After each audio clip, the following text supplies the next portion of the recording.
Hello everybody, ito po ang inyong lingkod, Yuritech at your service.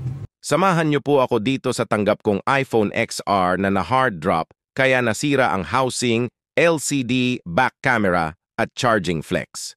Maibabalik kaya ang dating ganda ng iPhone XR na ito ni ma'am? Tara halina at samahan niyo po ako kung papaano ko po ibabalik ang unit na ito sa dati niyang kagandahan. Ang unang ginawa ko po ay dinayagnos ko po muna yung board ng unit kung worth it pa bang gamitin.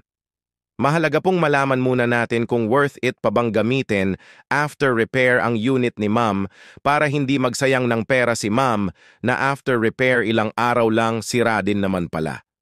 After ko ma-finalize yung diagnosis ko, sinabi ko po yung mga nakita kong mga issue at presyo ng kanyang gagastusin. At di nagtagal nagkasundo kami sa presyo at sinimulan ko na ang trabaho. Sa dami ng sirang pyesa. Kapag binili ko ito ng paisa-isa ay para na rin akong bumili ng second-hand na unit.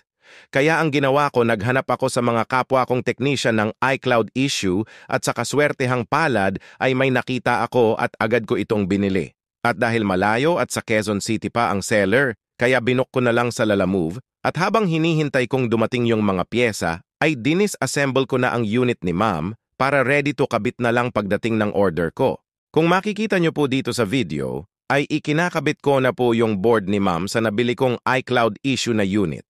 Ang nabili ko po pala ay housing with parts lang po, walang board, LCD at battery. Ang advantage po ng mga parts na galing sa iCloud issue na unit ay 100% genuine Apple parts. Ang disadvantage naman ay mahirap maghanap. May kasamang swerte lang itong si ma'am at nakahanap ako agad. Sa presyo naman ay depende sa parts, may mga pagkakataon na mas mahal ang iCloud issue at meron din naman moment na mas mahal ang replacement brand new. Pero overall, pagdating sa quality, we all know na the best pa rin talaga ang galing sa unit na mga piyesa. For me, I always choose quality over quantity and price. Marami nga ampaw naman, mura nga naman, pero sirain pala. Kaya kung may quality sa mga option, choose wisely, choose quality. Ito nga palang kinakabit kong LCD ay hindi genuine Apple parts pero OLED high quality naman siya. Kung hindi ka naman super maselan na tulad ni ma'am, ay okay na ang performance ng OLED LCD. Ang high quality OLED LCD ay hindi nalalayo sa genuine Apple parts unlike sa TFT LCD or Class A LCD na very low quality pero mura naman, good for low budget at kahit papaano ay pwede na. For me, ang OLED LCD ay pasok na sa quality standard ko. Nakakaramdam ako ng excitement habang ina-assemble ko ang unit ni ma'am dahil tiwala ako sa sarili ko na babalik sa normal ang iPhone XR ni ma'am. Ang dating parang wala ng saysay na iPhone ay manunumbalik sa dating kapaki-pakinabang na cellphone. At bago ko nga pala i-fix ang iPhone ni ma'am ay dinouble check ko po muna ang lahat ng main functions ng unit.